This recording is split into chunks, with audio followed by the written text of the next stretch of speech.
you've got to get them to buy into what you're doing as a strength coach, because I'm not controlling their playing time. I'm still not controlling their money. I'm still the guy that I was 10 years ago when it was different, that you're going to come see me and we're about to do some things that aren't going to really feel good or be that fun. But I'm going to make them fun and I'm going to make them meaningful to you, and we're going to do them together. And that piece of what I'm doing hasn't gone away. And that's still there. I still love being in that trench and guys yelling and seeing guy throw up a weight and everybody's cheering for him and we're sweating. I mean, that's still what I'm in it for. And that's never going away. I'm in it for the work. Welcome to the Jamodi Podcast. We are all surrounded by amazing coaches and leaders. So let's get an inside look at not just what they do, but how they do what they do. After all, becoming the best versions of ourselves is Jamodi, just a matter of doing it. Today we're joined by the Director of Athletic Performance for Baylor Men's Basketball, Charlie Melton.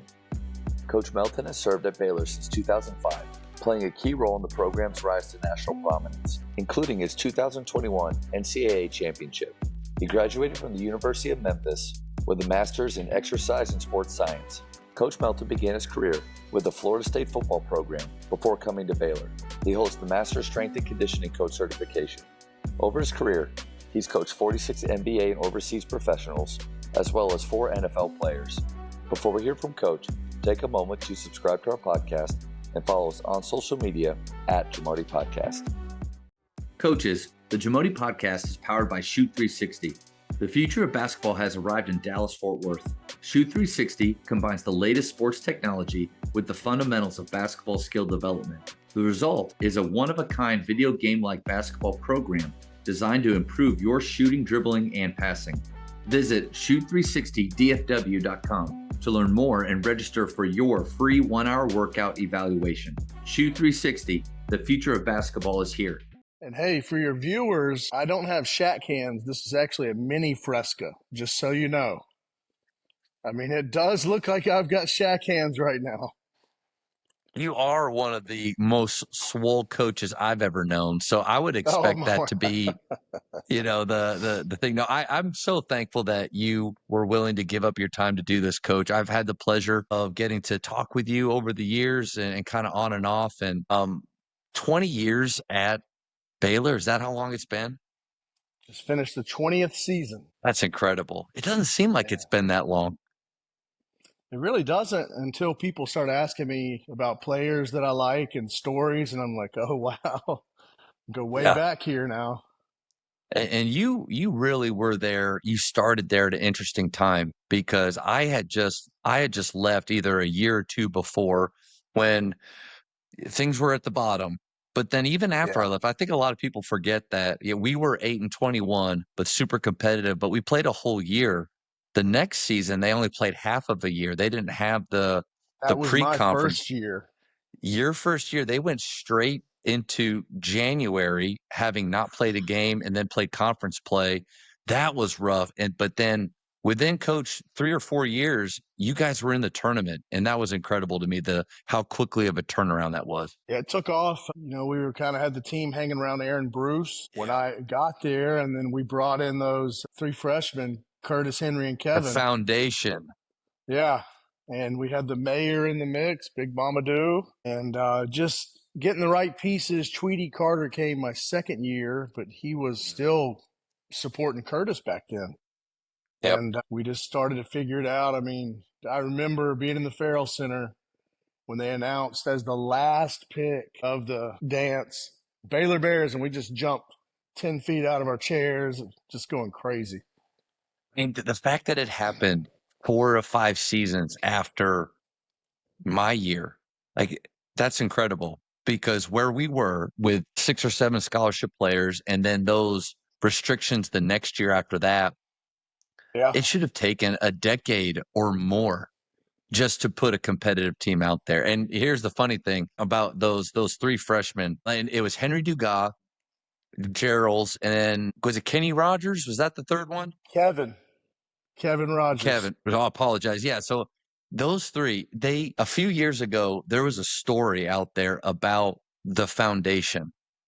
and it wasn't Mamadou, and it was them. And they should have mentioned Aaron Bruce because he was definitely big. But it was that recruiting class and how that really was Yeah. the springboard, towards getting these, even like Tweety Carter and those guys.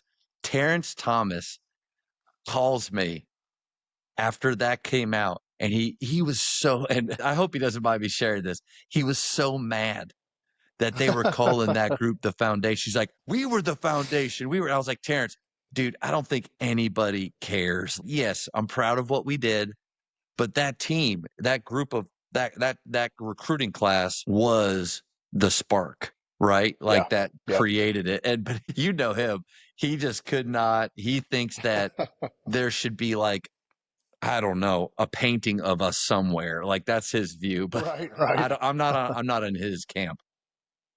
Yeah, Tall T did us this great service for a long time, coming in and just being an extra body around. He's definitely green and gold through and through, man. He's all in. No doubt. And what an amazing transformation that he made. Guys, some of you guys don't know what he was like the year before when Coach Bliss was still there. He was not in a good place, not happy with his decision to be at Baylor, not happy with Coach Bliss and me sometimes. And when that adversity hit, maybe I didn't handle it as well as I should have. He handled it great and became, really just a positive force in Waco for Baylor basketball, stayed forever, and got to Yeah. know all the next generations better than anybody. So he's the Yeah. hero, no doubt. I wanted to bring this story up real quick before. I love the questions that you chose, and we'll hit as many as we can. But this was something that I don't know if you remember. It was pretty early on in your time, and I brought a team from Faith down to a game, and we were kind of walking around, and you happened to be in the weight room at that moment. And I threw a question at you, and I said, "Hey, coach," and I had my high school players with me. I said, "Hey, coach, how many times a week should these high school guys be lifting?" And you didn't even hesitate. You just put up your hand. You went 5. And I looked at these guys and I was like, you see, like how important it is. What are your views on like what high school kids, especially if they have aspirations to play in college, and it maybe depends on the time of year, but how much emphasis should they be putting on in the weight room, and what's that look like? Great question. We field those types of athletes all the time early on to Baylor, and you can tell an athlete that has been prepared adequately for that situation, starting with the warm-ups. I mean, you can watch the way they jog, the way they skip, shuffle, and it's, the fundamentals. But at that stage, there's some really good low-hanging fruit to prepare yourself for that next level out of high school, and it's balance in the body. We typically see across multiple athletes imbalances. So baseball pitchers have imbalances in their upper body because they use one arm predominantly to pitch. Basketball players, if they're left or right hand dominant, tend to have a lower body imbalance in conjunction with that upper body. So right-handed guys, typically they have a little bit of a stronger left leg because the body works in a cross-lateral gait pattern. So starting to clean up, just making sure both legs are as strong as each other on a single leg press or a lunge. Not only does it keep the body healthy, but it helps kids learn the value of being able to guard both directions.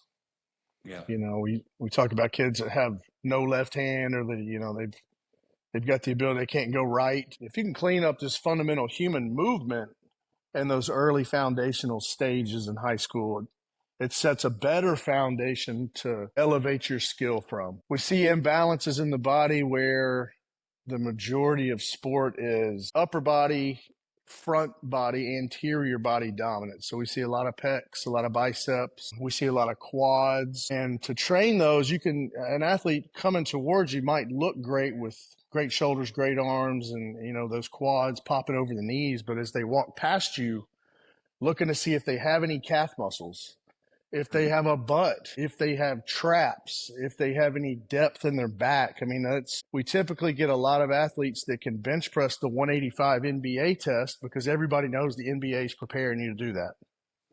But there's a failure to work on barbell rows and pull-ups, and so we see kids with a lot of rotator cuff irritation. We get a lot of bicep tendon irritation because of just the volume of extra shots we're putting up. That's all bicep tendon. So we have to balance with doing lat pull downs and rows. And so I think it's early on for a young athlete is to look for a comprehensive training program. Certainly you need to do the stuff that makes you more powerful, your plyometric programs, your whatever version of, if you're doing a cat jumper or if you're doing a jump platform like Vertimax, if you're using shuttle MVP, if you're doing barbell squat jumps, you're going to do some form of leg power training if you're in basketball. But the key is to making sure that program has a comprehensive approach, that it's balanced. So there's going to be days where you're training the entire body as a unit, but you have to have a day where you isolate and train one arm, one leg at a time to keep the body balanced. How important is it for these high school guys to be doing maybe some more of the Olympic lifts, like a clean or things like that? I mean, because when I got to Baylor, those were foreign to me. And my high school coach, I love Tommy Thomas. I could bench more than I could squat when I got to Baylor. So I was probably the dude that you're talking about for sure right there. But, how much should we be introducing that? And because I would imagine a lot of high school coaches listening on this, especially if they're smaller schools, they're also the strength coach for the program. And like me, they're not professionals in that. So what are your thoughts? It is a double-edged sword. The thing that's attractive about the Olympic weightlifting movements is that their speed of movement and the power output are more closely synonymous, in sync with actual sporting movements. So if I'm throwing a 20-pound med ball over my head, I can throw it a long ways, but the power output from just throwing a 100-pound snatch overhead is way greater, and that carries over to the force that I generate when I'm jumping through contact or the force I generate when I'm landing after a layup. Those are tremendous forces that we don't think about. We take them for granted, but the takeoff and the landing is where the clean and the snatch and the jerk come into play. Because of that high correlation, they're attractive, but there's a large risk in teaching them improperly. When I first got to Baylor, we would exclusively hang snatch. We didn't use the clean. I'd come out of using cleans with Florida State athletes for 5 years across track and field, football, soccer. But for some of these basketball athletes, the differential between their wingspan and their height with these really long arms makes it kind of sketchy racking the bar for a front squat catch on a clean. With snatches, we were able to use a little bit lighter load, and if they got in trouble, they could let the bar go safely to the floor. So there was a little bit of a trade-off, but if just to people listening, I highly recommend an Olympic lift if it's coached properly and it's implemented slowly. So coming to Baylor that first year, not knowing what type of athletes I had and being really familiar with Olympic lifts, we used a barbell complex method for the first 6 weeks of our workouts where we didn't go over 90 pounds, and we did partial ranges of motion for the various portions of the lift, like an RDL into a shrug. We do a close grip snatch with the barbell. And by the time we went through that 6-week progression and we had the athletes go from a clean grip to a snatch grip, the technique had already been laid in place, and then we began working on the lift. So it's real methodical because the risk of injury is really high with those lifts.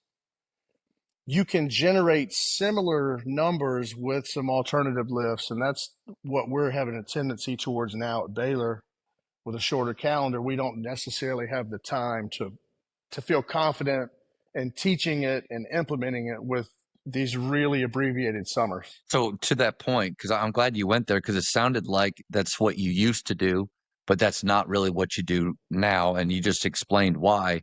So what are some of those alternatives that may be easier for novices to teach but it end up being safer for our players? We love kettlebell swings. We love a version of a kettlebell swing called a dead stop kettlebell swing. And every rep, you start with the kettlebell on the ground in front of you. So you're down in a defensive stance. And we're using 90 to 110 pound kettlebells for our dudes, which we could use heavier, but that's the heaviest bell we have to use. And they don't make it look extremely difficult. But every rep on a dead stop, you come from defensive stance, pull it, swing it, and then set it back down on the floor. So no momentum going through to carry the Cold. next rep. Yep. You get the little bit of the backswing, and then you generate all the force with hips and set it back down before you go to the second rep. And so you really get the benefit of doing a double squat, a cold start. Ironically, when we teach Olympic lifts, we start teaching snatches and cleans on boxes at the knee. And a kettlebell swing is that second pull portion. So if we can teach them to really get their hips through, that's similar to the training patterns we're using for the Olympic lifts to begin with. That's a fair way to do it. But what we use to generate some of the benefits and the values we're missing from Olympic lifting is with our contrast style of training.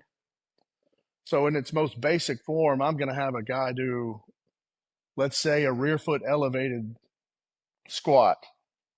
And maybe he's doing 5 reps where the 5th rep is slow, not to failure, but a good 5-rep set. We're immediately going to put the weights on the floor and do 5 reps on that same leg of hopping in place. Or we're going to come off and do big vertical power skips across the weight room holding a 10-pound plate.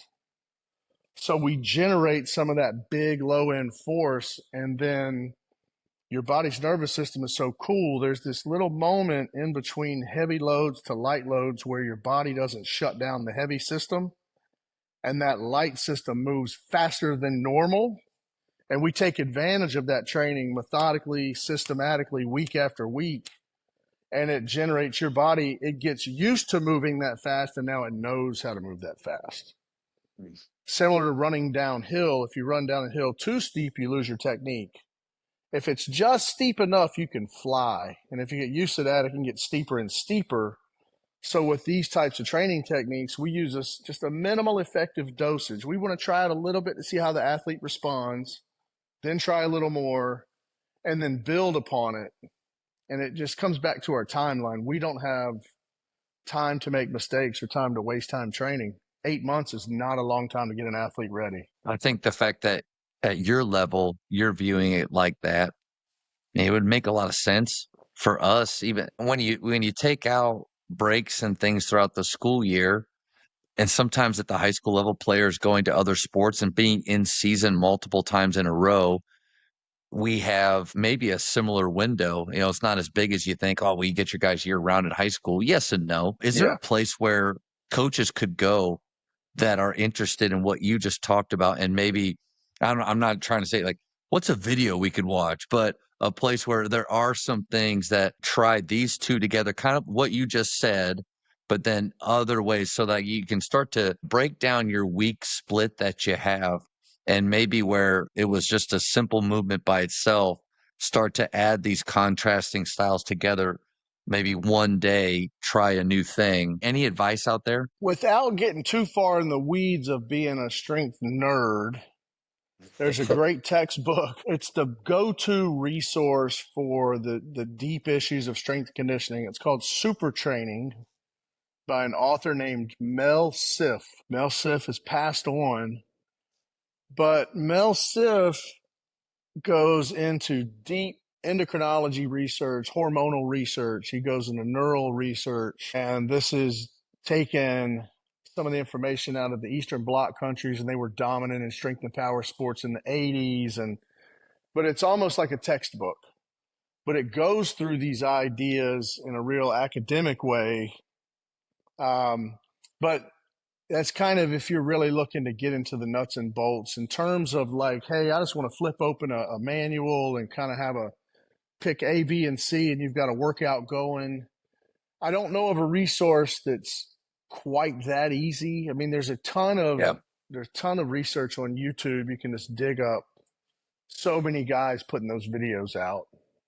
But if I ever get this book written, it'll be in the book that I'm supposed to write. My wife's kicking my butt for not doing it. So I'll buy it. No doubt. No doubt. That's a great idea. I know we're going to get into a lot of different training things throughout our talk, but also part of this selfishly is to get to learn more about you. Because again, knowing you, just from getting to run into you randomly to now maybe a little bit more about the way that you think and the way that you are as a leader and as a coach. So I guess one thing I'd love to know is what are some of your daily habits for success? great question. With the nature of this industry, the seasons are fast and furious. We're in a season of no travel and a lot of visits. And then you'll hit the season of summer where it's a lot of training and long days at the gym with no end in sight. And so finding just a daily ground zero for me has been really, really important, just to start centered. And I like to start the day with my wife where we can just talk, see what her day has, what my day has. And I think it's just important to make sure we've got the house in order, because I might be leaving for the next 3 days and she may have a big appointment. So we're always just trying to make sure we know where we are in real time, because our family's extended with 5 kids. So making sure the nest is safe is one of my daily early morning things. A big discipline for me is getting in the Word of God and spending some time just digesting what he's saying to me that day. Got a couple of close friends who send me daily text devotionals or a daily text verse. And my response is something I developed way back when I started dating Julie, when we were in this period of, should we get remarried? Is this the right person to get remarried to? Because it was a big responsibility with our kids. So Pastor Weibel at Highland in town gave me a copy of Jesus Calling, and we started to read Jesus Calling together on the road. And so we knew that if I was in Ames, Iowa, or Manhattan, Kansas, I was reading the same devotional she was reading. And so that third chord just stayed strong, because we knew to get remarried, it had to be the third chord. And so we put Christ right out there every morning first for us.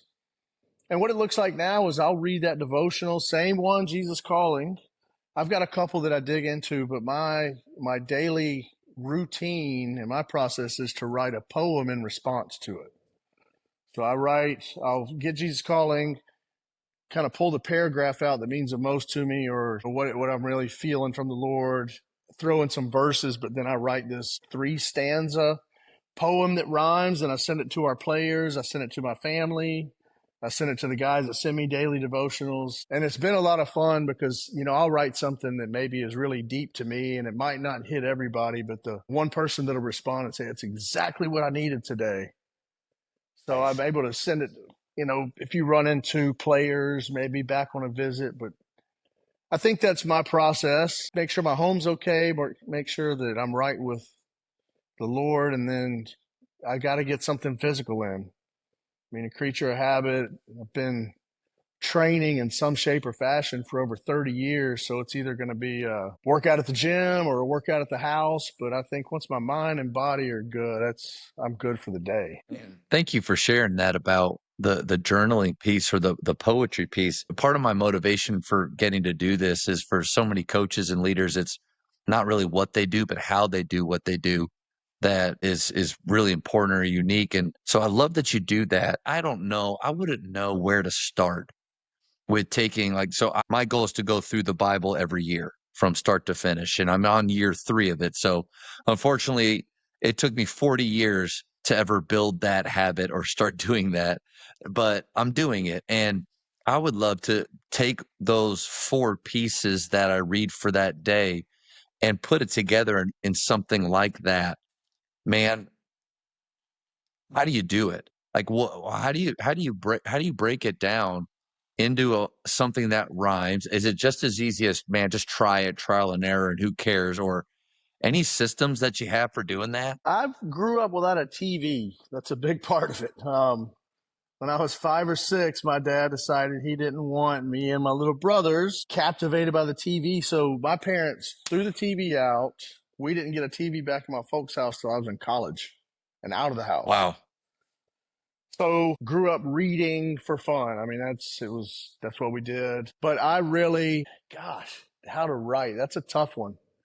I was writing them, and I would write what God put on my heart. I would maybe have a message. Like, I ran into Matt, and he gave me this encouragement, and I was at the gas station later, and the verse Matt gave me, I told the woman at the gas station, and God blessed me, and I knew the Holy Spirit was moving that day. I mean, sometimes those stories, but Jared Butler, bless his heart, great athlete, a better human being and Christian, said, Coach, I really like what you're trying to tell us, but it's hard to read it when it doesn't rhyme.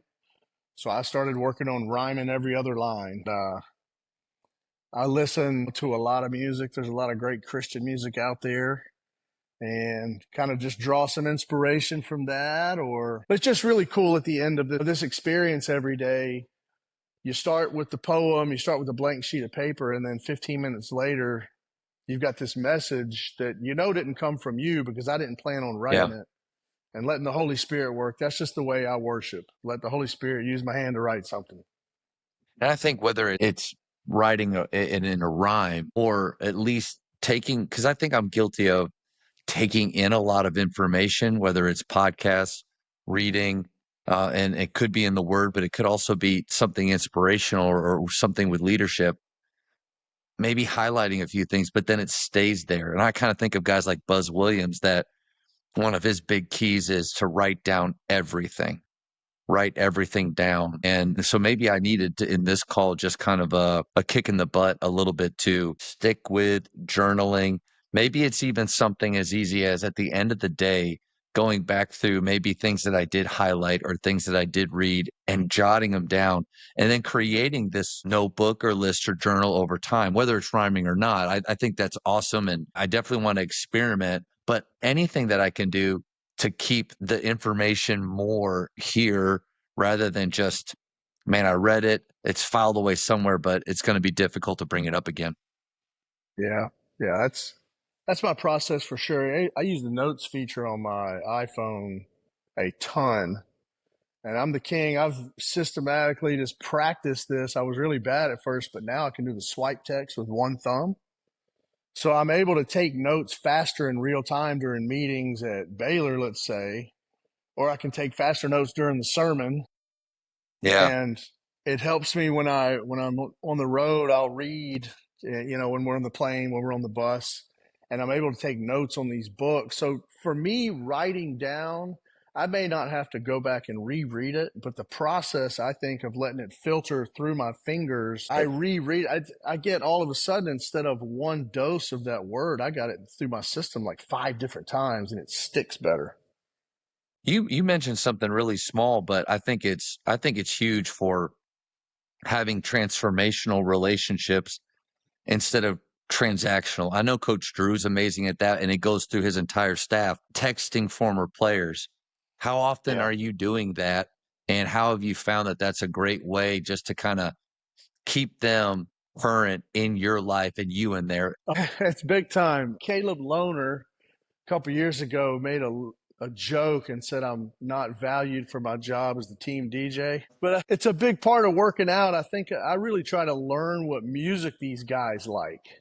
Hmm. And so, for instance, kind of random, I'm helping Coach Henson today with some trees out of his yard. And we're taking the truck with this load of branches to the city dump. And the old song by Rammstein, Black Betty, comes on. Oh, Black Betty, bam, bam, oh, Black Betty. And that song, I remember Maceo Teague at Iowa State turning and looking at me and going, what is this music? Why haven't I heard this song? This is awesome. So it's just like 3 weeks ago, me and my youngest son, Sammy, are working out up at Baylor after school for him. And that song comes on, and I film the video and send it to Maceo, and he's laughing.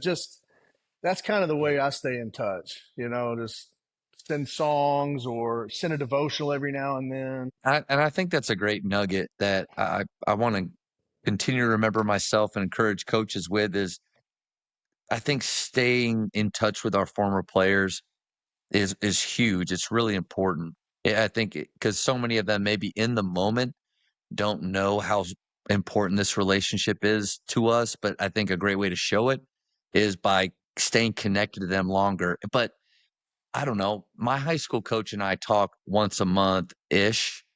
and he's really good about calling me. But that's a good way to do it, but an easier way even, and can happen more often, is those frequent texts. But I think it's just, I don't want to use the tagline, it's Jamodi. It's just a matter of doing it. No, but it is just a matter of thinking of what you're doing and connecting it to former players. But the action of sending them something, man, who knows what they're going on in what's going on in their day, and how Yeah. either the verse that you sent or that song you sent, maybe they just needed a smile, or maybe they needed that reminder that there's somebody that has their back and is thinking of them. But the text, that's huge. And I use an app that I got this from another coach, but it's Reach. It's the Reach app, Okay. because I was trying to think, like, I want to send a lot of dudes a text, but how do I make it personal to them, but then also do it to a lot of guys? And the Reach app allows me to use their name and send in these big groups. So That's cool. coaches, it's possible, especially like 20 years like you. I mean, think of the hundreds of players that you've had, but you only sent that individual one to him, but it's other guys. Maybe that's something that helps people. I think it's a great suggestion, Coach, and I think it helps us every day be a better coach to the people right in front of us. In the sense that if I'm thinking about, I'm coaching this group today, but I want to talk to them in 3 years from now, how am I going to act today? And how am I going to handle this problem with these guys in a way that honors all of us in this confrontation so that we can still speak in 3 years and we don't burn bridges, you know? Sometimes you let your temper get a hold of you and you do things that you just can't take back, and you break a relationship with a guy that you might be the only good person in his life. Yeah. Our words really matter. You nailed it. And I'll go back to episode 1 of this thing. I had Coach Drew come on, and it was so like just blessed that he would accept the invitation, and not knowing what this thing would become. One of the most, I think, transformational things he said in that talk was about after losses. One of my favorite questions is, how do you handle losing with your team? And he said that he says very little after the game, because he doesn't even know really what he saw yet. What he thinks he saw might not be. So it's more of, get them out fast, go watch the film, and the next day. Coach, you and I mean, think of when we played any sports, or the coaches we were around, when did they say sometimes the most damaging, hurtful, or just flat out wrong things? It was when they were emotional and resulting in the moment. And so Yep. you nailed it. Think about what we're about to say, because it's going to impact the relationship longer, but also think about those situations or triggers where, golly, I wish I wouldn't have said that. Well, what was it around? It was right after a loss, or it was right after a big mistake, and figure Yeah. out a way that you can handle those situations better, so you don't have that word vomit right then. So I love to get to ask this, and especially somebody like you that I think is constantly listening to new things, reading new things. What's something that you borrowed lately that you really like? Put a joke of an answer on my notes. I said my father-in-law's chain pole saw because it's really helpful. I don't have one. I have a manual pole saw. That's a physical thing that you borrowed. I appreciate that. So I've been doing this exercise called the Romanian deadlift for years and years. We use it for hamstrings. We use it as a teaching drill for Olympic weightlifting. And my son, Robbie's 19. He's a Baylor freshman. He's a work study in the weight room because we can't give him an internship yet. But he's in there every week with the guys and helping us out now. And he told me that when he coaches the RDL, he talks about them putting their hips up in the top corner of the room behind them. And it's simple. I've always said, push your hips to the wall behind you. Robbie says to the corner of the wall and the ceiling. And I did that little adjustment on the RDL, and I got in that bottom position and got my hips up, and man, it lit my hammies up. So now I'm borrowing my son's coaching cue for RDLs. How The cool student is that, becoming the having him master. in there with you? Oh, it's awesome. Just blew me away. You always want your kids to just go in the direction God wants them to go, to follow their gifts. And he's always loved working out, loved the gym. But then one day he said, Dad, I want to do what you do. And it hit me really, really heavy because it starts to get towards legacy. And, when he's in the weight room, he's a reflection of me as a parent. he's not just another student. And so it's really cool. It's exciting. I'm looking forward to letting him take the wheel a little bit for me as I get a little older.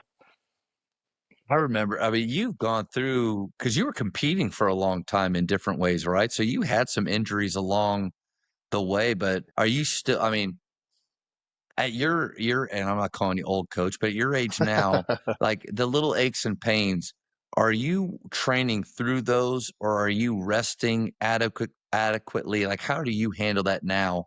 And especially with some of the bumps and bruises that you had along the way. Yeah, I've reaping what I've sown a little bit. I've had a couple of knee surgeries, a couple of shoulder surgeries, and not everything works like it did the day I was created, but it's good enough for farm work at this point. I'm on week 80 of a training cycle right now, and it started last spring. 2 springs ago, I remember the player that was on the team back then, but I had hurt my shoulder. A former rotator cuff surgery got really irritated, and I was back to benching the bar because my right shoulder didn't want to move 45 pounds in that direction. I had to quit doing push ups and, just really, really frustrating. And so I started back then, just told myself I'm going to do my warm ups for my workouts. And for about the first 6 months, I would do what I considered a warm up for the way I used to train and stop at the end of the warm up. And I was doing shoulder raises with 5 pound dumbbells, 10 pound dumbbells, and I didn't care. I just wanted to be active, to be in the gym. And I had a big problem being in this industry of trying to be strong and trying to be as strong as I was when I was younger. And I just turned 50 last year in October. And it's kind of that choice I had to make. A lot of professional athletes can retire from a professional sport, but you still might play some pickup. Well, I had to give myself that permission in the weight room. I don't have to squat heavy anymore. I don't have to deadlift heavy anymore. I've done all those things. I need to be physically functional. I need to be available to help Coach Drew run practice. I need to be able to help my wife around the house. And so I found out now that, with these, I do 30-minute lifts 3 to 4 times a week. Really physical out at my house. We live on land and it's spring, so we're catching up on a bunch of projects. But I think the thing is just to be healthy and balanced. I don't want to be too strong and I'm hurt. I don't have to worry about trying to impress anybody for a long time. That was the deal. Just pride is a bad, bad thing. Yeah. The ego lifting. I feel Oh, I feel it.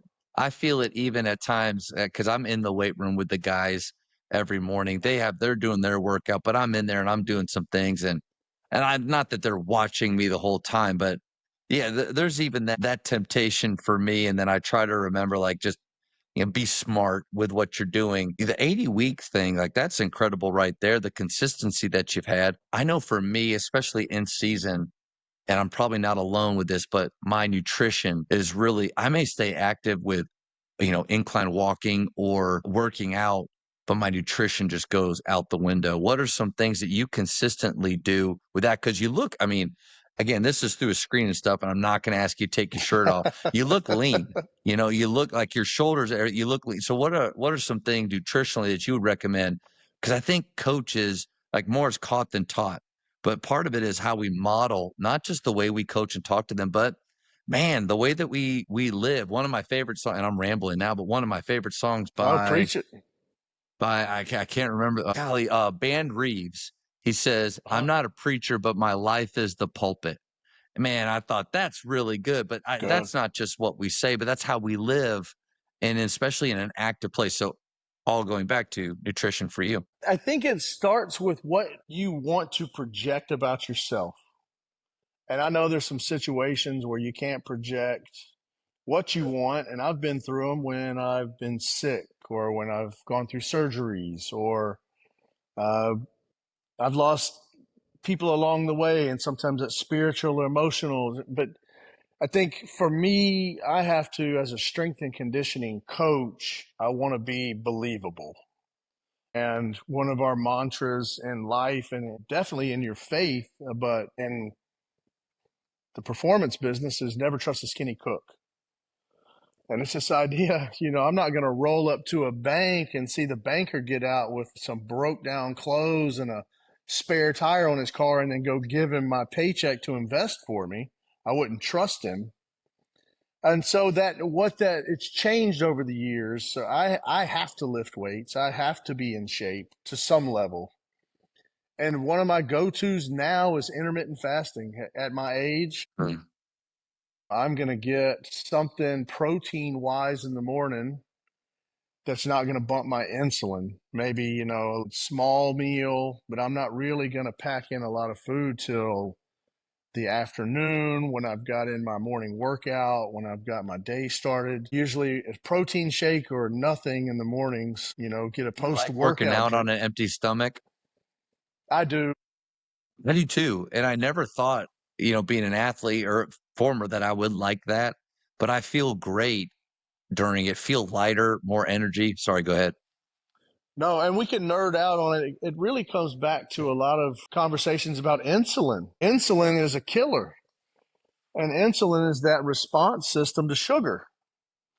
And, we talk about what are your choices to eat. Well, I know it's a little easier for me, and I'm laying this groundwork to say, because I think about it all the time. But for these coaches that they're trying to recruit, they're trying to watch film, they don't have the time to obsess and nerd out like I do. And so for, the guys in their 40s and 50s, I'm recommending don't eat the snacks that they're offering. You have to eat the high protein stuff. And what we typically, traditionally, as a society, we tend towards crunchy, salty, sugary, snacky things. And they have some form of bad carbohydrate or sugar in them, and it's killing people. It's causing heart disease. It's causing diabetes. Well, the best way to tackle your diet is really to prepare and plan ahead. I use the same strategy I tell my athletes. You have to bring 3 or 4 meals worth of calories with you, albeit it might not be a sit down, 3-course meal, but you need to feed your body to maintain insulin balance, to maintain energy balance.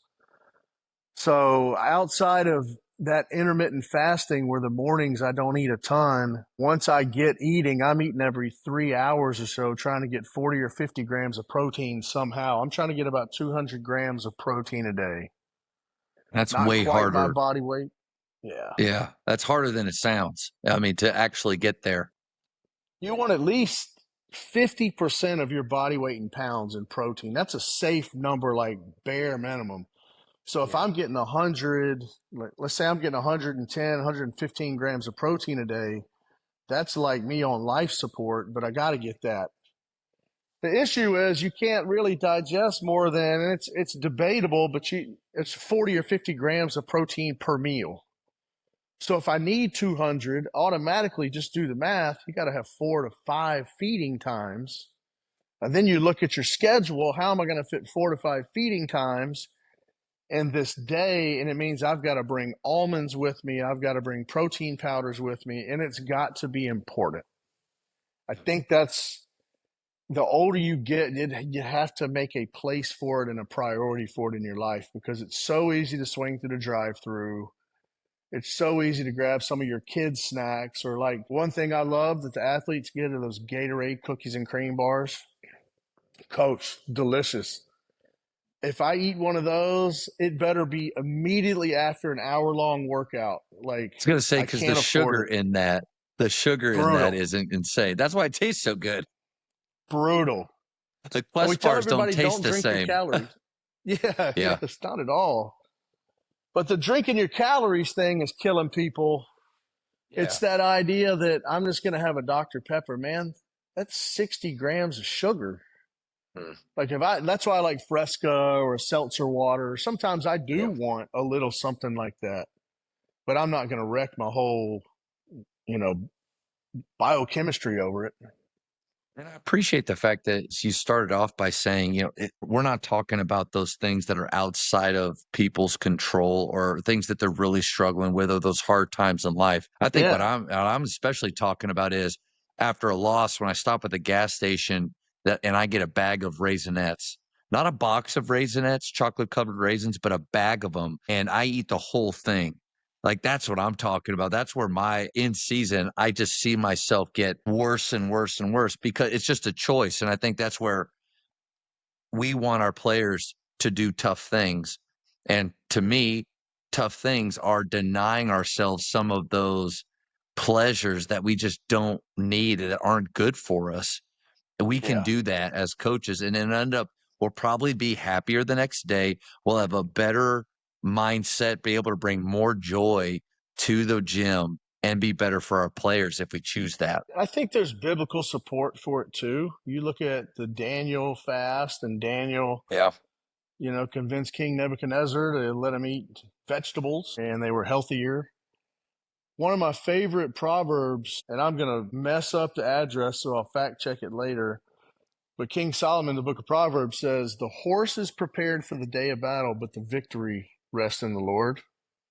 And I think what we are as coaches, we're not, in the Bible, it doesn't say go be a good coach unto the world, but at the same time, it talks about preparing horses for battle. And as coaches, we prepare these kids for their game, their small battle. But I think in a bigger perspective, if we're taking care of our health, we're keeping our weight right, we're keeping our fitness right, we're preparing our own horse to go into battle and help these kids.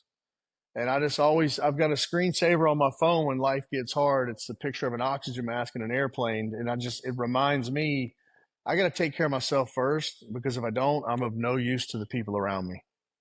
And that doesn't mean Yeah. neglect the people around me, but I have to give myself permission to make myself a priority, because this business will chew up every piece of you that you offer, Yeah. So No, self care is a huge piece. hurt people, right? And so like Yeah. what's the answer there? Well, we have to heal. And there's just so many different ways to do that, but definitely what we put in our mouths and how we hydrate. Kind of shifting to players. You talked about how when guys get to you see these imbalances with them physically, but what about with their diet? And so what do you get a freshman on campus for the first time? What are some of those go-tos that you say, all right, here's how we're going to maybe deconstruct what you've been doing, and here are some guidelines for how you're going to eat, how you're going to hydrate? Because I think if you're doing it at your level with the excellence that you bring, why shouldn't we be encouraging our players at the high school level to do it? Yeah, great question. Super difficult question. Super difficult topic. It's one of those things where somebody says, somebody has to do something about it because nobody really knows what to do. But when it comes to nutrition, to me, the key piece is behavior modification. I'm trying to modify your behavioral choices that are ingrained in you from your childhood, from that store that has those Raisinets that you pass every night after the game. And it's just these habits. What is it? 21 occurrences of a stimulus turn it into a habit.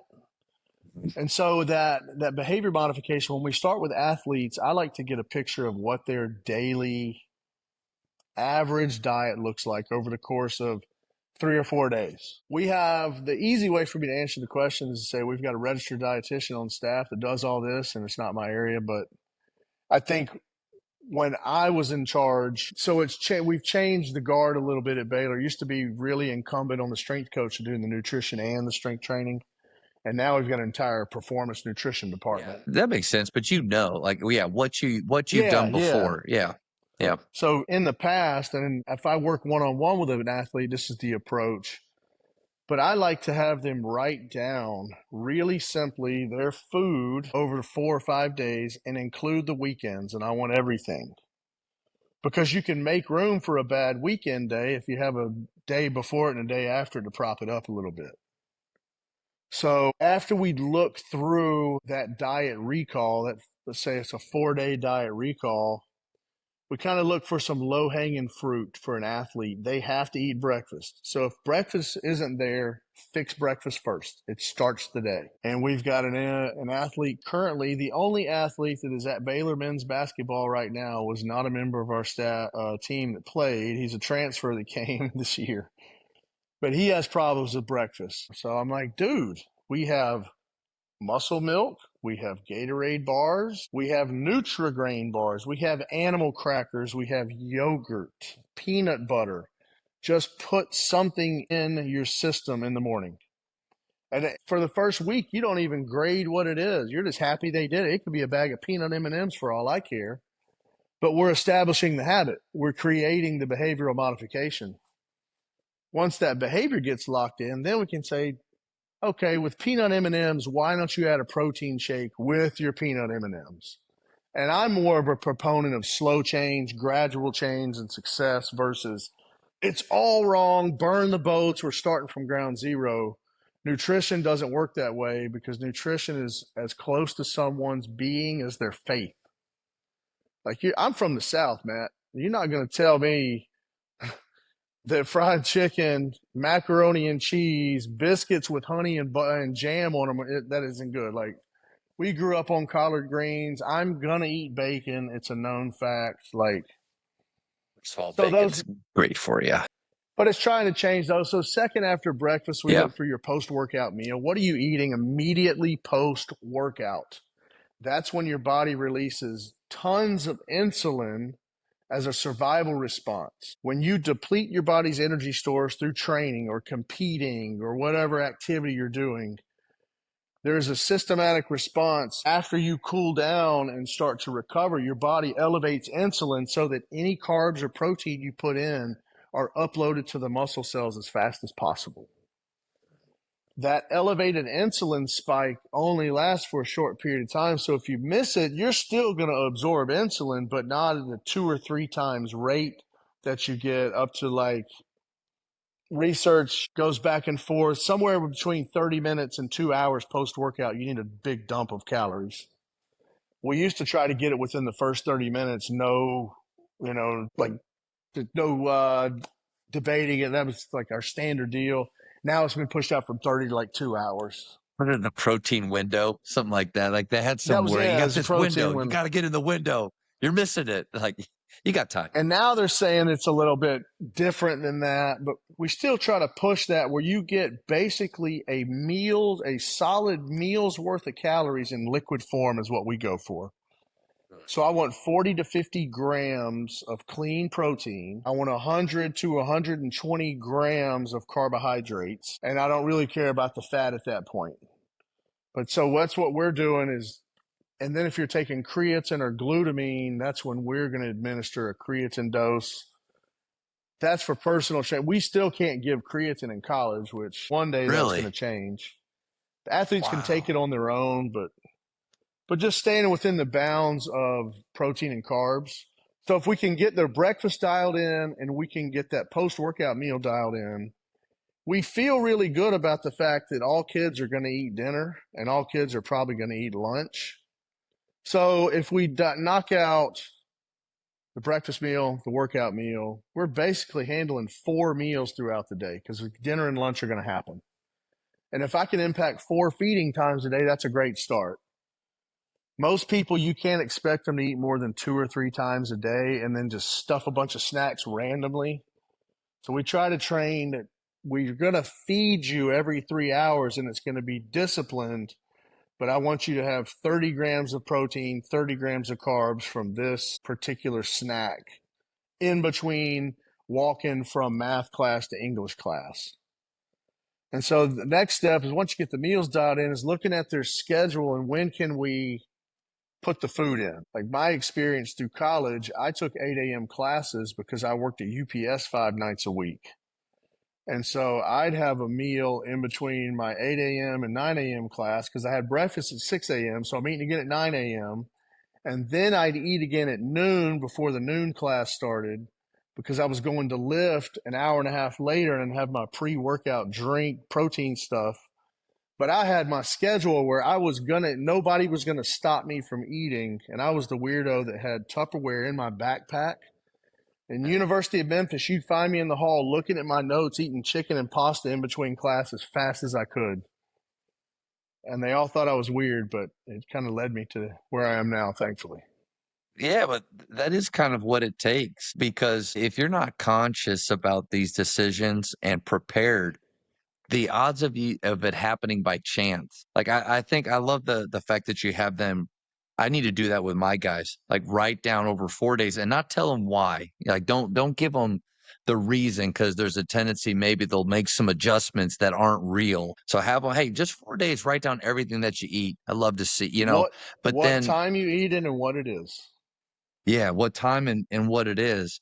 Because I know if I did that today, I would be way off with what I think I ate and how much protein I think I got in and what I actually did. I think what most people believe is they feel like they're overeating, or they're not this or that. And maybe they're, depending on what, like you said, if they're drinking a ton of calories, yeah, they're actually going to get more than what they feel like. But if you're talking like protein and the good stuff, man, I under eat most days on Yeah, my protein. yeah, Because like I said at the beginning, it's like if a chicken breast, if it's the size of my fist, if that's 30 grams and I got to get in 210, coach, that's a lot of chicken breasts that I'm a lot of not, but chicken. in different forms, right? Right, That's where right. the shakes come in and those things, but super helpful tip right there. But it's also Coach Drew gave us a tip on it from what you said about Well, that you're not it's resulting, that what you think you saw isn't really what you right. saw, and so don't be resulting in that moment. So if his process is to immediately step back from comments about the game to review the game before commenting, it's the same thing. Writing your diet down is like watching film on your diet, because you're Yeah. going to really remember that great meal that you ate where you had the salad and the ahi tuna, but you're going to forget about those raisinets that were behind your back seats that you hammered on the way into HEB to go pick up dinner. But I mean, all that stuff factors. But yeah, definitely writing it down, just watching film on your own diet. That's a really good point, though, too, for all the like the great tips that we can give players, really about anything. What if you're just throwing out a blanket statement to your entire group, and what if it doesn't apply the same to every kid? To everybody, Right. like, well, if you're giving totals out, you need to give this many grams of protein. Well, not everybody weighs the same amount of weight, so it Right. again, and it's a little bit more work, it's a little bit more time. But if we truly want to see them individually take ownership of the process, then it has to be tailored towards them. And maybe there are some similarities from player to player, but again, everybody's different. Everybody has different needs, and then everybody has different home life, that like maybe like at Yes. Faith, maybe they've got a mom that is waking them up, getting them out of bed, already has their meal prepared for them. Or it's like a kid that I had at McKinney that came in and said, Coach, you got anything today? You got anything for me to eat? So Yeah. not everybody is coming at it from that same place. And it's not always from the families that you would like to think. There's been some stories, people close in my family that have had a mom and a dad and lived in a good neighborhood, but the mom just decided she wasn't going to get up to get the kids ready for school. And so at a young age, this little girl was getting herself up and her siblings, and they were in a community that had a golf course. But and it's always just be really mindful of people's situations, because it can look like something and be something totally different. And it goes both ways. Yeah. We're just so quick to think we know what's going on with something when we really don't always. I was debating on myself whether to ask you this and bring it up, but I feel like you kind of brought it up about where not, and I'm not, this isn't, we don't want to go into NIL and all this stuff or transfer portal, but Thank you. you mentioned you have one player on campus right now and how different it is. And it made me think of the talk I had with Coach Campy from Oakland. And it was right after they had that magical game, against Kentucky, and did that great time ball. Yeah. And I was asking him about, man, this program that you've built, Coach, over 40 years of being at that place. And he's like, Matt, we're not building programs anymore. We're just building teams. And he said that was about 2 years ago or a year and a half ago now. And then you see this. I saw the picture, Coach. I saw it a month ago on Facebook with the Baylor team with all of the X's through every player that's Yeah, not there yeah. anymore. And, I saw that. I was like, oh, my goodness, because I know you and I know Coach Drew and I know how it's more than about basketball. It's joy, right? Jesus, others, and yourself, but it's transformational. But man, I guess my question is like, how you doing? Like, what's it like? How tough is that now? It's different. I wouldn't say that it's tougher. Okay. Rich Gotchis is a physical therapist professor on campus, and he had the same question. He invites me out to speak to a class once a semester, and it's on surveying health professions. So I'll talk and a dietitian will talk, but he's like, man, I know how whenever time you present, it's all on development. And we used to develop players. And that's what I love about it is watching those transformations and giving somebody an ability they never had or giving them confidence that they were lacking. And you can still do those things, but it's going to look different. And it Yeah. depends on what you're drawing value from. And I say that also with strength coaches. If somebody has key performance indicator that they love, like we call KPIs, and it's a KPI that I don't agree with. Like I personally don't agree with running a mile for a fitness test, but I'm a fitness nerd. But at the same time, psychologically, I love watching people run miles because they fall apart and you find out who can go and who can't go. And if that KPI for you about the mile is all about the nerd like me, fitness, you're not going to do it. But if it's about seeing people struggle, you're going to run it. And it's that same thing now. We still want to see the needle move. And I hate the needle move term. I'm not an administrator of it. It's what am I going to draw value from? And it's still seeing that change. And you're just having to do different data collection now. So you're getting guys that are coming in 3 or 4 years with a program where they have particular habits already ingrained. This last year, Jeremy Roach had a couple of habits that were different than Norchad's habits, and we were able to kind of make room for both their habits. And it goes along with not being a my way or the highway program. And Coach Drew does a great job of fostering people's voices, listening. We made a small change in our game day warm up this year on my end, and I reversed the order for the guards. Whereas the guards used to come to me first and get on the ground and do some of our floor mobilities, we put that at the end this year because for the first time I brought green stretch bands out to the floor because Jeremy Roach really liked the green stretch bands. And I didn't want to nix it, but I didn't want all my guys doing it. But we opened the door where he taught some guys how to do it, and we got some value from it. And it's only as hard as your lack of ability to problem solve, I think. And it's harder on the new stuff's harder on old guys with those habits that are really ingrained. But at the end of the day, it goes back to the old. You've got to get them to buy into what you're doing as a strength coach because I'm not controlling their playing time. I'm still not controlling their money. I'm still the guy that I was 10 years ago when it was different, that you're going to come see me and we're about to do some things that aren't going to really feel good or be that fun. But I'm going to make them fun and I'm going to make them meaningful to you and we're going to do them together. And that piece of what I'm doing hasn't gone away.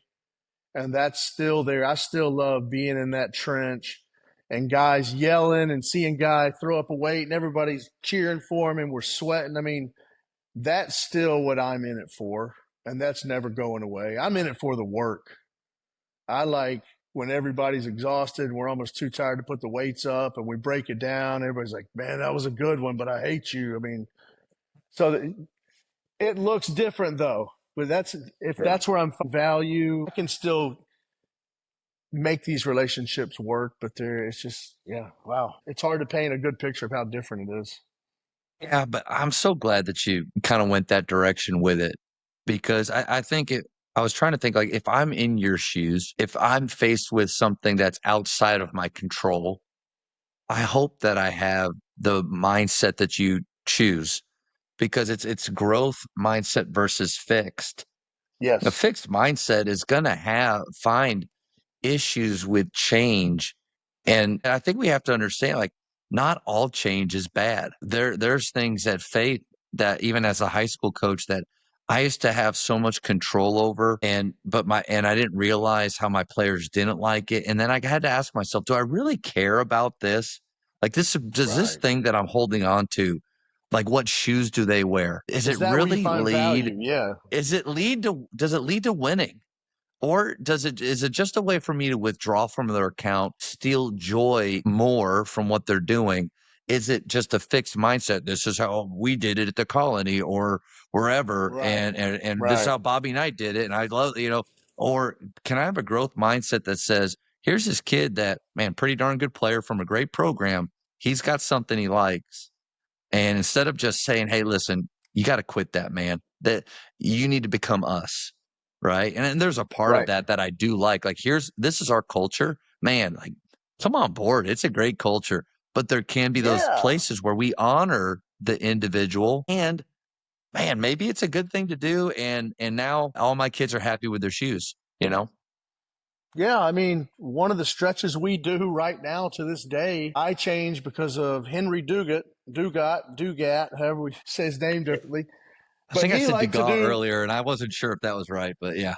but we all know him as Hindu. Hindu showed me a version of a stretch that he did on a dynamic stretch, and we've been using it ever since. I've never looked back.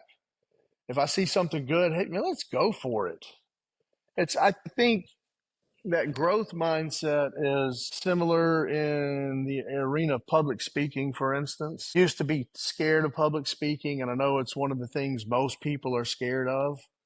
But Yep. I decided to just, anytime someone asked me or invited me to do it, I'd just say yes, yes, yes. And now, 20 years later, it's a lot easier to do. But it's with our training programs, we get so caught up in we're just doing it this way because we've always done it that way, and it really worked what we did. I could roll out, hey, we won a national championship with this workout program, and you guys are going to do it because it was a national championship How behind it. could they argue with that? How could they say, no, coach, we don't, like, when you frame it like that, for sure? Right. But that would be me being lazy and taking the easy way out. I mean, God, when we're saved, when we're baptized, we're a new creation in Christ. And I think that each day for us is a new creation. The book of Ecclesiastes says there's nothing new under the sun. But the New Testament tells us God's mercy is new every day. You know why? Because God's mercy isn't under the sun. God's mercy made the sun. And so I think we can bring fresh eyes to what we're doing, but it's harder. You have to use your mind. You have to think with your brain. But I love this profession because it is problem solving in Yeah. real time. If you really want to find out, are you a master of your craft? Are you good as a coach? Can you do it on the fly? Melvin Hunt, new to us, but a vet in the NBA. You watch him do a workout, you don't think he's doing anything. And he just, by 30 minutes later, he's put this masterful workout together and he had no prior plan in place.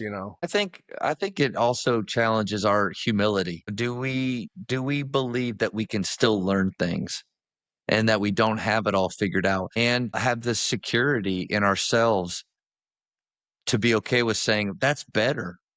And just kind of on a small scale. And this is not me saying I am that humble. No, I struggle with the way that I like for things to be. But there's that part of me that, okay, no, is there a better way? And one thing, an activity I think every coach should do, regardless of the level, is asking players for feedback. And this can be as simple, and I got this from Mark Cassio. At the end of the season, give them a note card and say, write one thing that you love that we did, that we need to keep doing. What's one thing that you wish we did that we don't do? And one thing that we do that we shouldn't do anymore? And you can learn so much from those three. And one thing that one of my seniors, he's graduating this May, and I really love this kid. Um, he said, Coach, we go from halftime shooting of the girls' game into the locker room. We change, we go do our movement prep. And at our school, we have a little concourse up at the top. And years ago, back in 2019-20, there was a senior class that created a tradition of they go up there and after their movement prep, they run around. And to this day, I don't know what they do. Part of me doesn't want to know, but there's like you can hear them. You can hear them downstairs. They're they're yelling, they're hooting and hollering, all this stuff. But every year it's a little bit different.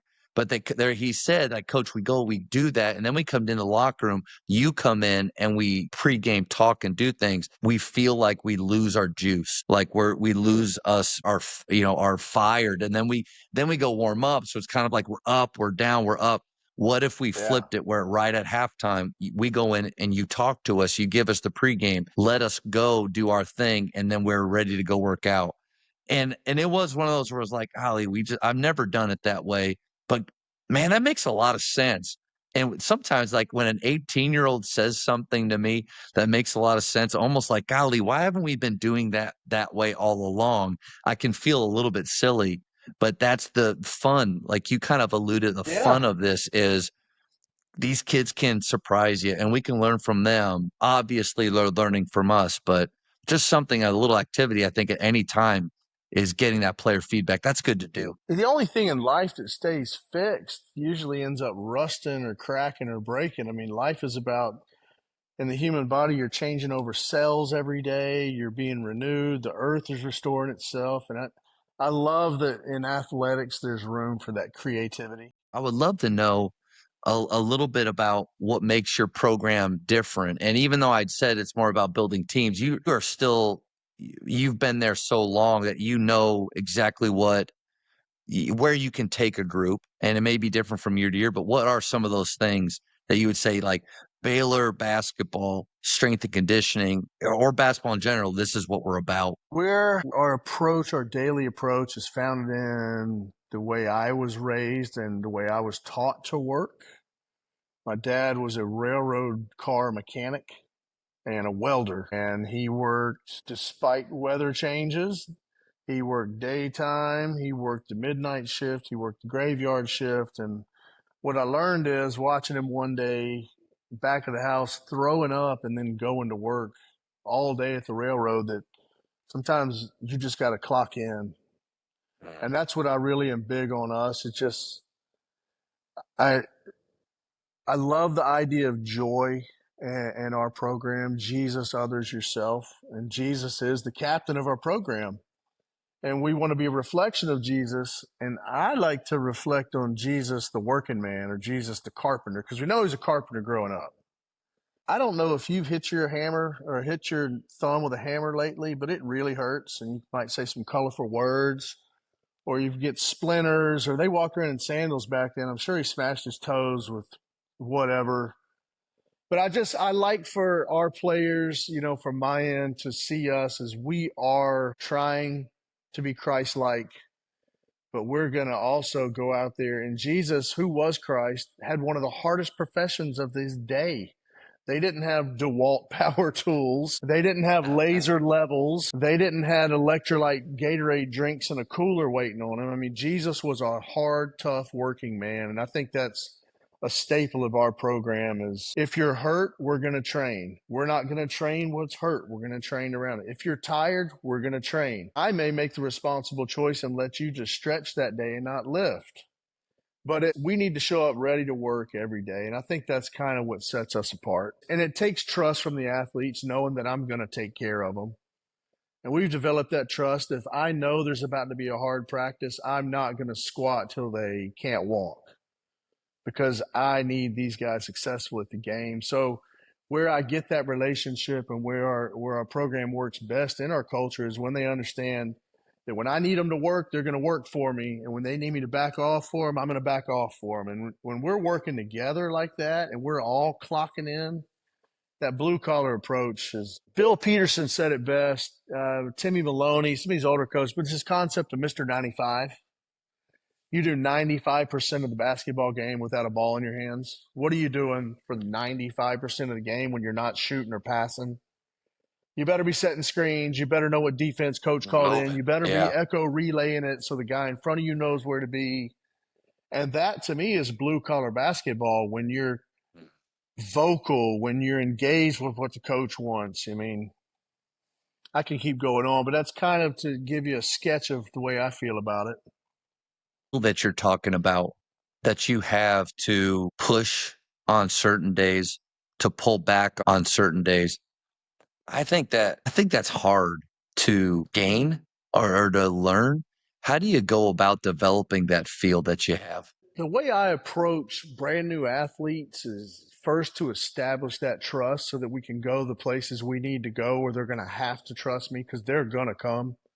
So I work on trust and data collection early on. Some systems of training suggest that early in your training cycle, you need to find out what their maxes are on their lifts. I need to know how much they squat. I need to know how much they bench press, and then I can plan their numbers. And then I can have phases for strength, phases for power, phases for size. But I got to get their max first. We don't operate with maxes. We don't get maxes until the end of the summer. What we do is in June, typically start with unloaded, lightly loaded movement patterns. So I'm going to body weight squat them in a warm up. I'm going to body weight lunge them. We're going to do bear crawls. We're going to see how well they can do pull ups. I want to learn how their bodies move. A short guy is going to look different than a tall guy on a lunge, but they're both going to be right. Jonathan Motley at a full sprint mechanic going baseline to baseline is going to look different than Pierre Jackson. So just learning those bodies. And then once I know that, hey, even though he's really given full power output, it's never going to look hard for him. Or this guy's straining and it's not heavy. I mean, learning them and being really engaged with how they're feeling. I probably ask 5 to 10 times a day from a guy how his wrist is doing. How's that knee doing today? How's that back doing today? Just trying to stay really aware with the pulse of it. So that when we get in the weight room, I'll tell him, today we got a bench, bro. Today is a heavy bench day. Can you or can you not? I don't think I can. Cool, we're going to put you on a lighter one. We'll save it for next week. But I need this to be good. And I over-explain to my athletes because I'm of the disposition where I don't want to do it just because you told me so. I want to know why we're doing it. And if I know why we're doing it and how it's supposed to be done properly, then I'll really give you everything I have. And I've always taught that way and coached that way. And you do hear some comments of some of the older guys saying, why do I have to keep explaining myself? Or they should just do it because I said so. But I like to start off and say, hey, we're going to do a sprint routine today on these assault bikes that's going to make you want to throw up. It's called the Tabata protocol. It's going to take 10 minutes. But what we're doing with this Tabata protocol is it takes 4 minutes. And like the college game, we take a timeout every 4 minutes. So this research-backed protocol that's tremendous is going to hurt bad, but it's going to make us better in April. I need you to go ahead and do it right now in July. Yeah. And just going through that helps. It helps me out at least. And I think explaining the why is super important. And a big reason is this. Like these kids right now, they've grown up with this where they can find the reason why. Like Chat GTP or whatever it's called. It's incredible. And I've been learning more and more about it. The fact that they have access to this, like we have to tell them why. Because they won't stand for what maybe you and I did respond to, which is just do it. You're just going to do it. You're not the only source of information anymore. No. Yeah, so they can find what they want. You kind of hit on something that I know a lot of coaches, myself included, wonder about is not injured athletes, not somebody that just came from the trainer and they've said, hey, we're shutting them down for not that. But the kid comes in and does have an ache or pain, but maybe there's an inconsistency or even a pattern that develops with how and when. I mean, I would have loved to work out for you. I would have loved you have been our strength coach back in the day. And this isn't an indictment on the guys that I did have, but we had teammates that just didn't work out. They just weren't in there. And for whatever reason, and I know as a high school coach, but they're still more athletic than me. So that's frustrating. But as a high school coach, you've got the kids that they just have these aches and pains that come up. How do you decipher between what's something that can push through? Maybe we just need to dig a little bit deeper, or do you even just reject that whole idea to begin with? And like you had said, okay, you feel this way, no, we're going to do something different. What are your thoughts there, or advice for coaches? Maceo Teague, to go back to a former player, told me on one of his visits to a Big 12 school, the strength coach, who's a close friend of mine, and I know why he said it this way, but he told him, if you're hurt, it doesn't matter. I don't coach bones, I coach muscles. So you either do it or don't get in here. And that's the old school way. I think I've learned a lot from blowing out both quadricep tendons, blowing out both rotator cuff systems. I've had all that function taken away and had to regain it. Yeah. And so being sensitive to that has helped me listen better when somebody says they're hurt, because I know that you could be one injury away. We're talking with a buddy, talking about guys our age blowing Achilles tendons out left and right. I mean, just backpedaling in a soccer warm-up for the little kid at the Y, and they snap their Achilles.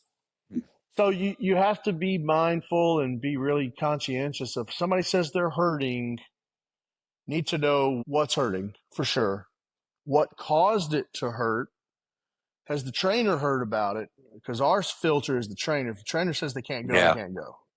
Yeah. Now, sometimes they can go. He might be doing it for a different reason, because trainers are also sports psychologists at the same time. But if the ability to function is impaired or altered, to me, that's a problem.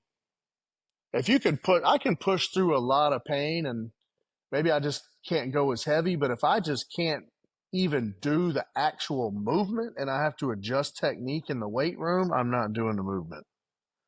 The injury to get hurt is there. Playing through injury is a really interesting question. I was thinking about this, getting ready for this call today. I had envisioned coming into this industry that I'm working with a bunch of superheroes, that I can write the hardest workouts ever, and they're all just going to be able to do the hardest stuff, and I'm going to have the best vertical jumps because I know the best way to do it. Unfortunately, that happens about 0.01% of the time, because everybody's always hurt. Everybody's always compensating for an imbalance. So sometimes you can see an imbalance and cut an injury off at the pass by getting back to getting more balanced again. We can also really go back in time and look at our training schedules and see, are we at critical junctures? Are we getting to a critical mass of potential injuries? I mean, if I'm at the end of 6 days in a row of practice, and my last component of that 6th day in a row is a live 5-on-5 scrimmage, I would be ill-advised to do that scrimmage at the last portion of a 6-day training cycle. And so I think some of that comes on the coaches. If you're seeing these injuries, number one is the kid telling the truth. You need them to be available. The best ability is availability. Thank you, Coach Drew, for that mantra ingrained in my brain. Yeah. Is the kid telling the truth? But are you writing good programs? Are you being responsible as a professional? Is your medical staff actually seeing them and getting proper treatment? And we have a challenge at the high school level, which I've got, high school kids, and some of the treatments and things, some just lacking because of resources. It is what it is. But we're here to do no harm. I mean, and with a strength coach, we say we're here to reduce injuries. I don't use that anymore. We're not here to reduce injuries. We're here to help you manage the injuries you're going to get. You are going to injure something. You're either going to get hurt being a sedentary person, because you're going to have heart disease and other markers of bad health, or you're going to get hurt being an active person. I say just choose what you want to hurt you. I'll pick my poison with training. It's a good point. If that's the way you're thinking, then I should continue to play 3-on-3 on Saturdays, because I feel like I get hurt every time I do it. And then when I don't do it, I feel better. No, but how often do you think, especially maybe the high school coaches that are in charge of building these programs? And again, I can lift and I've been trained by people, but I'm not a strength coach. And I know that, but a lot of times I'm tasked to do this. How often do you think that their workouts have too much in it compared to they're not doing enough? I can't really speak specifically to that because I haven't seen a lot of high school programs. I do have word of mouth from one of my sons who's at a school, private school, where you can play basketball, football, track and field, anything you want. You can play all year round. Great school in town. And one of the workout programs was really aggressive, but it was for quarter squats, really heavy, and jumping. And it was exercises written to improve jumping performance in a 16-year-old, which is good, but there was no proper warm up of can they body weight squat properly first. Do we think that they can go up to 365 just because it looks good? Have we seen them move even 200 pounds and you jump them straight to 365? I was about to come out of my skin when I heard all this going on. I just, it's hard to say, who's doing what, but I go back to a couple of key philosophies in our training programs. Minimal effective dosage. What's the least amount I can do and still get a result? Yep. Specific adaptation to impose demand. Your body is a living organism and it responds to the stimulus that it receives. If I give it a lot of long distance running stimulus, I'm going to become a great long distance runner. If I'm doing sprints, I'm going to become a good sprinter. So in my training at the high school level, are my training programs reflecting what I really want the outcome to be? Or am I just picking a program that my buddy's using at his school because I don't have time to write one or do a little bit of research on one? And it's hard to find the right professional as a listening source, but there are so many materials out on the interweb nowadays with just good fundamental training. And I appreciate you saying that. You're right. Like it's hard to say for a fact, oh, they're doing too much. But I also think that this is a useful activity. And Tyler Costin, a big name in the basketball space, mentioned that let's just say you're writing a parent email. Before you click send, take 20% of it out. And then before you click send again, take another 20%, meaning simplify, shorten. Yeah. I think practice plans it's the same way. Look at your practice plan that you're about to do. What can you take out? Where's the fluff?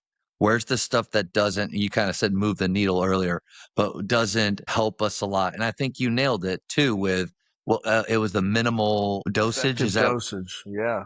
Yeah. What's the least amount I can do to get change? Yes, because I think the natural feeling for me, even within a practice plan, is to cram as much into it as I can. But that limits me at some point. If I'm beholding to that practice plan, the moment that I'm in something and I feel like, no, we need to stay there, we need more time, I have to have that ability. But if I see the list, a long list of things, by simplifying it, I give myself flexibility to stay longer, to go, to maybe add. I think a weight room workout can be a lot. I'm guilty of exercises 1 through 5. Oh, but each are A and B and C. Like you're like, golly, we're trying to fit in 30 things in 25 minutes. You end up rushing, low quality, and you could probably achieve more by doing less. But like you said, it's not everybody. Maybe I'm just talking about myself. No, I believe that the ability to self-reflect is imperative for success. You have to be able to sit back and reflect and evaluate what you've done, what the results were, what do you need to change. A really simple way, and I have to go back to this when I write workouts because I've been writing them for a long time. Got a lot of different things I want to try and some things that I know I need to do. But so when I look at the human body, I just take my hand out. I got 5 things on the human body I have to do. This is my 5-zone method. This is the basis of my philosophy of writing programs. For upper body, I have 2 things I can do. I can do an upper body push or an upper body pull. Now, there are variations and there are bigger parts and smaller parts of that, but functionally, those are the 2 big things I can do with my upper body. With the lower body, it's the same. I can push or pull. I can hamstring or quad. And there are variations, but there are exercises for those categories. So that gives us 4 things. That's upper body, lower body. The 5th thing is your torso. your trunk, your abs, your core. So when I'm writing a program, I need to decide how I'm going to handle those 5 zones. The most basic way to train a team, the way I love the most, 3 days a week, one of those 5 zones each day. So during a workout that's balanced, I'm going to do 1 push, 1 pull, vice versa, lower body and torso. Now I can start to create some change naturally. I have to have a heavier day to get a quality of strength. I have to have a lighter day to get a quality of endurance, or an explosive day. And then I can just use from those categories an exercise that kind of accomplishes that goal. And it's as simple as splitting up the pieces of equipment I use. On my heavy day, that 5 zone method is all barbells, everything barbell day, shoulder press, bench press, barbell row, pull ups, squats, deadlifts, something like that.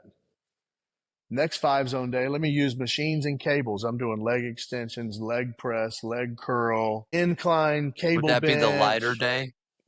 That could be your lighter day. Cable lat pull downs. And then I'm doing 1 day of that 3-day split for the 5 zones with all dumbbells and kettlebells. And I'm done for the week. And I just wrote a great balanced program using the 5 things I have to train as a human being. I have to do those if I'm a human being, because that's the body. And then as a coach, you could dictate more sophisticated variables. But by the end of the week, minimum for me, I have to have 2 days a week in season. This is our bare minimum. I have 5 zones, those areas covered with something relatively heavier and slower around 5 or less reps. I also have those 5 zones at the end of the week with something fast and explosive. That's in the higher end of movement speed. So we play on that using a particular style of training called dynamic effort. That's where we use our chain work on bench and squats. But we intentionally on that day, if we do our lighter day with a bar, we include pauses on all of our light day work. If we don't have a lot of equipment, we pause at the bottom of all ranges of motion. And you immediately have to reduce the loads you're using with that pause, because you can't use a max load. But that's a really simplistic way to kind of write a balanced program. And if I've got those in there, then I can add some fluff around it if I want. My high school coach said, if you feel big, you play big. And so, coach, we did arms and chest quite a bit. Any room for arms or things like that isolated in your workouts, or do you consider it a waste of time? I consider it a waste of time in a team setting. I will let guys do it on their own. But if we want to train biceps, coach, we're doing heavy 1-arm dumbbell rows and pull-ups. Your biceps will grow from that. If I'm trying to work shoulders, I use a lot of big compound movements for the most part, because I can get more done in less time. When I'm using these exercise systems and I'm doing the push-pulls, the next phase of our training is everything we do is double, triple, and quad setted. We're never doing an isolated exercise by itself. So when I'm doing an upper body push, I'm also doing a lower body pull, vice versa. But we're going to pair and triple things so that when coach has me training one of our light explosive days, the dynamic effort method, we're doing a bench press, a pull up, a kettlebell swing, a squat, 3 reps on each movement in 2 minutes, and doing 8 rounds of that. Our warm up is a barbell complex with a dynamic stretch, 3 rounds of that. The warm up takes 15 minutes. The workout takes 16 minutes. But by the end of that, we've hammered in 4 different exercises for 8 rounds of 3 with a fixed, and it's just, we have to be really dense in what we do. We don't have time for dead spots. That's good. Coach, I got one more question for you, and then we'll do the speed round, which will help me to get to know you even better, and then I'll get you out of here. Last one is, what are some of the major mistakes that you see probably high school players making in their athletic development? Chasing numbers over function, chasing finish over foundation. Kind of, we're putting the cart before the horse, and I know my own sons are guilty of it. We can't necessarily hit 10 free throws in a row, but we're really happy that we got a one-handed dunk at the end of practice. You know, I mean, it's human nature. That's right. But a lot of our high school, just from my sons going through that experience recently, is everybody wants to know how much you bench. I'm here to tell you in basketball, how much you bench doesn't matter at all.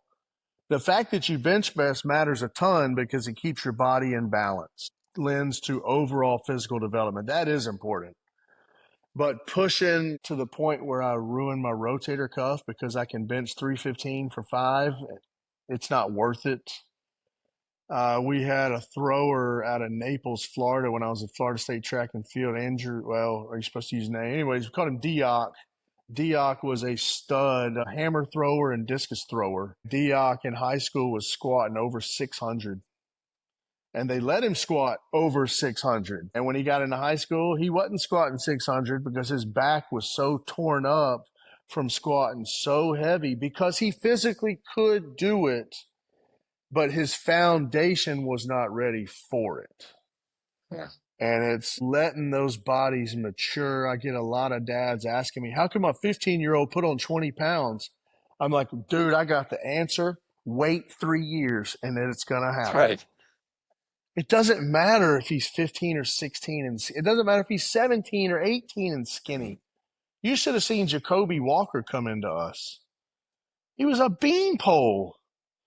But then at the same time, when you talked about if you play big, if you look big, you play big. Feel big, yeah. If you feel big, you play big, yeah. Feel big, you play big. And so when we get that, I'll pull up YouTube and I go to a website channel called All Things Gym. And it's elite Olympic style weightlifters. And you're going to see a female weightlifter that weighs 110 pounds, snatching 250 pounds. And I got guys on my team that can't deadlift what these girls are cleaning and snatching. And they weigh twice to 3 times what those girls weigh. So we talk about false prophets and wolves in sheep's clothing and faith. And also we talk about in sports, looks like Tarzan but plays like Jane. And so at that youth level, at that developmental level, I think I'm doing everything to have great function, great technique, great strength and control, because those testosterone dumps and growth hormone dumps are coming. The muscles are coming. That's good advice for sure. All right, Coach, the speed round. These are going to be quick questions. The first thing that pops in your head, you just blurt it out. You ready? Uh-oh. Okay. I'm ready. They're easy. Favorite ice cream flavor? Butter pecan. Nice. Greatest shooter of all time? Steph. Fair. Like it's just a safe one. I'll ask you this, and because this is a new one, and I know head coach to assistant coach is a little bit of a different dynamic. Do you find yourself sitting more in games or wanting to stand up more in games on the bench? I sit a lot. I'm on the last chair on the bench usually. I'm right by Dave Snyder, the trainer. So you really don't even see me if I do stand up or sit down. But we definitely, we've worked a lot this year on having a better bench at Baylor. And so we've really been intentional in celebrating the small things this year. And I think moving forward, we have to make that a key piece of our game day operation, because these guys don't know each other. And like you said, we're not building a program, we're building a team. And so we got to work on that physical touch, that instant feedback, that celebration of success. And we've got to lift each other up. I think that's a really good point. In the things that maybe we took for granted that was passed down by seniors down all the way, not going to exist. So blank slate, what's important to us? What systems do we create to make those things happen? That's huge. Well, Scott Drew.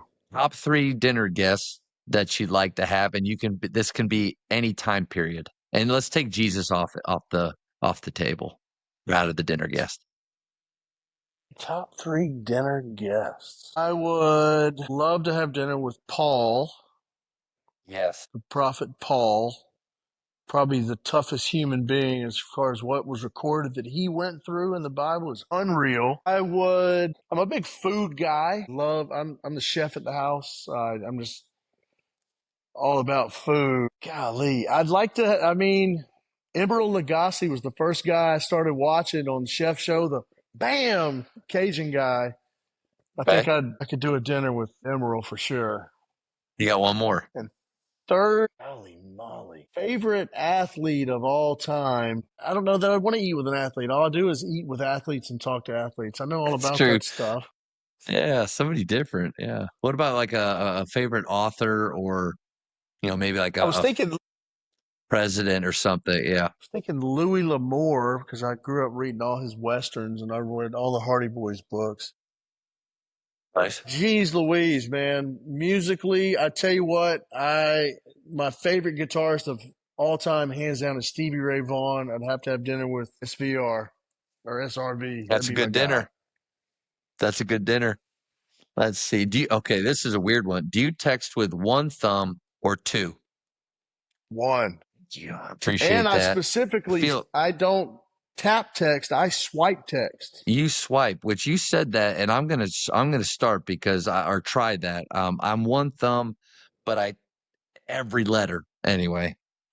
Practice the Okay, for high swiping, school dude. shot clock. Go ahead. No, practice the swiping. It'll change your technique. It'll be good for you. Game changer. For high school shot clock or no shot clock? Please, shot clock. Please.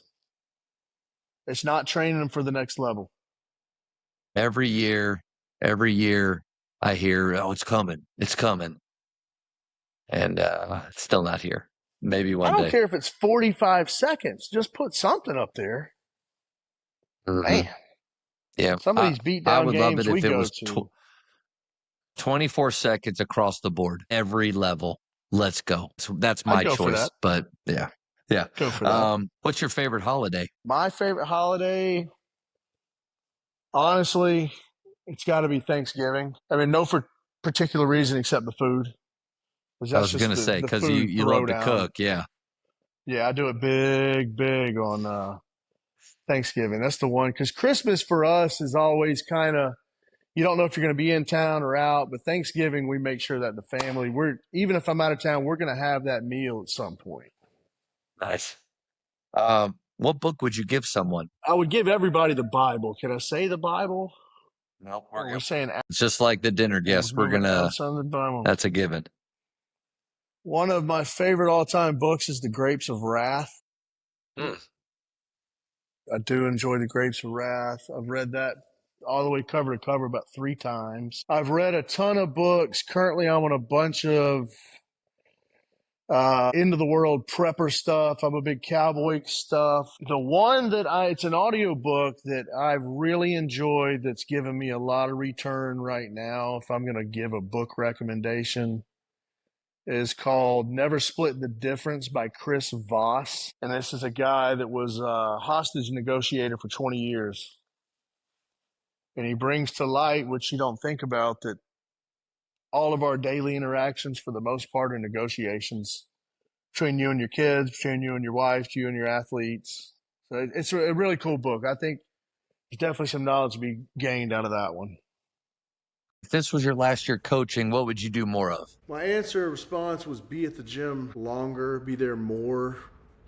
And I get in such a rush with the seasons of life where you're going to be at the gym as much as you're needed, but you're going to get home because your wife has something, you got something, your kids have something.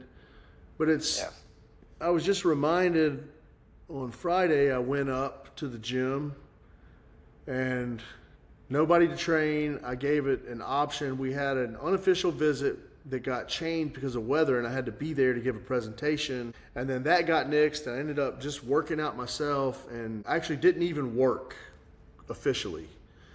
But I got to hang out with Melvin Hunt and help him with his back. Tweety came in, and we started talking about something. It was one of the best days at work because I was just there and around. Yeah. And that's when all the good stuff happens, is when everybody's going home, or that guy that's there early.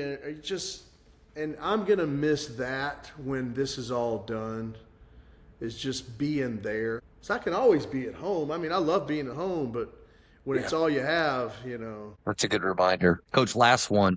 In basketball, who is the GOAT? The greatest of all time in basketball. Players, coaches, just the greatest of all time. Players, okay. Golly, that's such an inflammatory question. I tell you what, Larry Bird is the greatest of all time.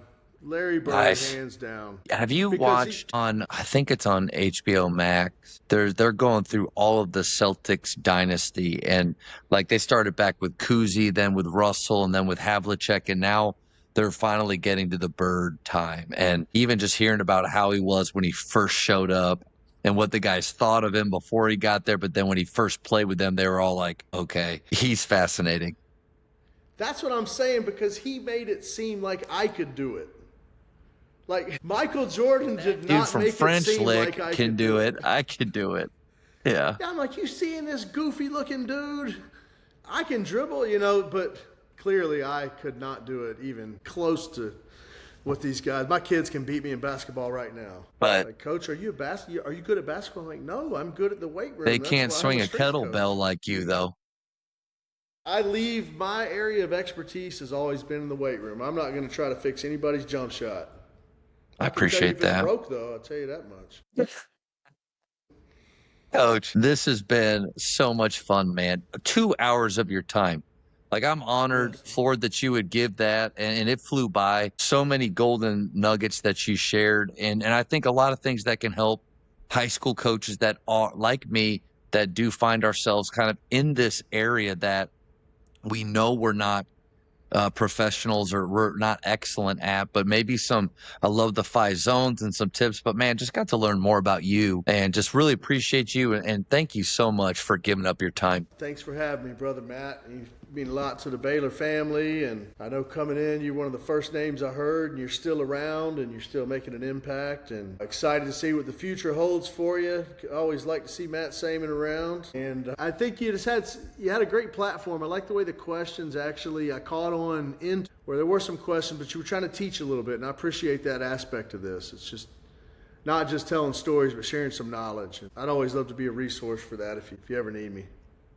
Man, that's awesome. And I appreciate you sharing that. And I think, yeah, the more that I know you feel the same way, that the game's given so much to me. I mean, I've been a part of a team since I was 9 years old. Like, you talked about being in the weight room for 30 years, like, yeah. And so when you feel that way, you want to give back. But then also, I think you and I are lifelong learners. And there's something really cool about what we get to do, that it's always changing.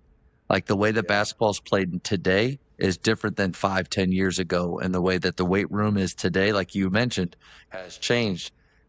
You can either be frustrated with that and look back at the good old days or how things were done, or you can keep changing. What is it, the quote in the movie Warrior, when, I love that movie, when the teacher goes in to work out with his former coach, on the back of his wall, it says, move or die. Move or die. And I think for us, it's like grow or die. Like, we got to continue to get better at what we're doing. And hopefully things like this, I know it helps me. Hopefully it helps others. For sure. And a quote that is similar along that discipline of thinking that's served me well is, don't let the old man in. Some people say you're only as old as you feel. I know I'm 50 and I feel like I'm 50 for sure. But I'm not letting the old man in. I'm still struggling at 50, I'm not the beat down 50. That's right. Coach, you look darn good. And this was an awesome time again. Thank you so much. Thanks, Matt. Appreciate you, Coach. See you soon. Thank you for checking out today's episode. Please take a moment to subscribe to this podcast, share it with your fellow coaches, and find us on social media for what's coming up next on the Jamodi Podcast. It's just a matter of doing it.